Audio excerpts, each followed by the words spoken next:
जय श्री कृष्ण। राधे राधे दोस्तों। आप लोग कैसे हैं? आज मैं आपको बताऊंगी लड्डू गोपाल की कहानी। कृष्ण भगवान को लड्डू गोपाल क्यों कहते हैं, क्या आप जानते हैं? तो चलिए हम आपको एक सच्चे भक्त की कहानी सुनाते हैं और बताते हैं कि कृष्ण भगवान को हम लड्डू गोपाल क्यों कहते हैं। ब्रज भूमि में भगवान श्री कृष्ण के एक परम भक्त कुंभन दास रहते थे। कुंभन दास का एक पुत्र रघुनंदन था। कुंभन दास हर वक्त कृष्ण की भक्ति में लीन रहते थे और पूरे नियम से भगवान की पूजा और सेवा किया करते थे। वे उन्हें छोड़कर कहीं नहीं जाते थे ताकि उनकी सेवा में कोई कमी न रह जाए। एक दिन वृंदावन से उनके लिए भागवत कथा करने का न्योता आया। पहले तो कुंभन दास ने मना किया, लेकिन कुछ सोच विचार कर बाद में वे कथा में जाने के लिए तैयार हो गए। उन्होंने सोचा कि भगवान की सेवा की तैयारी करके वे रोजाना कथा करके वापस लौट आएंगे, जिससे भगवान का सेवा नियम भी नहीं छूटेगा। उन्होंने अपने पुत्र को समझा दिया कि वे भोग तैयार कर चुके हैं, तुम्हें बस समय पर ठाकुर जी को भोग लगा देना है। इसके बाद से वे वहां से प्रस्थान कर दिए। कुंभन दास के पुत्र रघुनंदन ने भोजन की थाली कृष्ण भगवान के सामने रखी और सरल मन से आग्रह किया कि ठाकुर जी आओ और भोग लगाओ।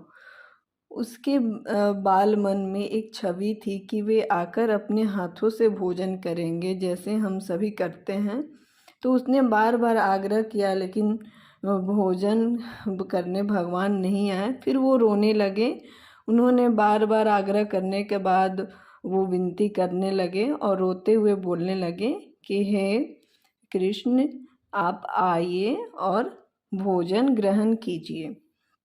अब रघुनंदन उदास हो गया था, तो भगवान कृष्ण को बहुत ही प्यार आया और वो आके भोग लगाए। क्योंकि भगवान को दिल से पुकारो तो वो कहीं पे भी आ जाते हैं और सच्चे हृदय से भगवान सबकी पुकार सुनते हैं। इसलिए उन्होंने रघुनंदन की पुकार सुन ली। रघुनंदन के पुकार के बाद भगवान कृष्ण के बालक का रूप धारण किया और भोजन करने बैठ गए। जब कुंभन दास घर आकर रघुनंदन से प्रसाद मांगा तो उसने कहा कि ठाकुर जी तो सारा भोजन खुद खा गए। तो उनके पिताजी को लगा कि बच्चा है, भूख लगी होगी, खुद ही खा गए होंगे और झूठ बोल रहे होंगे। लेकिन अब तो ये रोज की कहानी हो गई। तो कुंभन दास को शक होने लगा। तो उन्होंने एक दिन लड्डू बनाकर थाली में रखे और छुपकर देखने लगे कि रघुनंदन क्या करता है।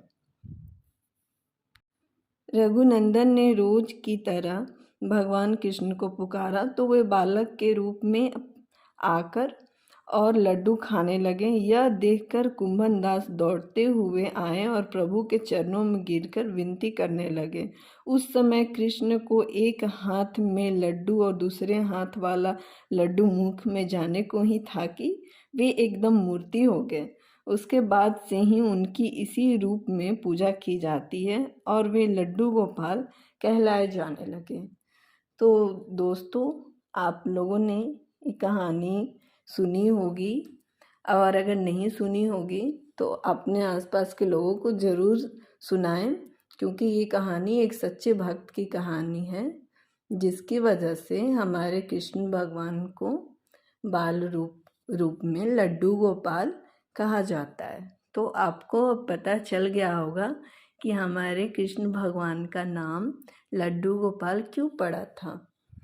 अगर आपको मेरी कहानी अच्छी लगी तो आप कमेंट में ज़रूर लिखें। जय श्री कृष्ण। राधे राधे दोस्तों।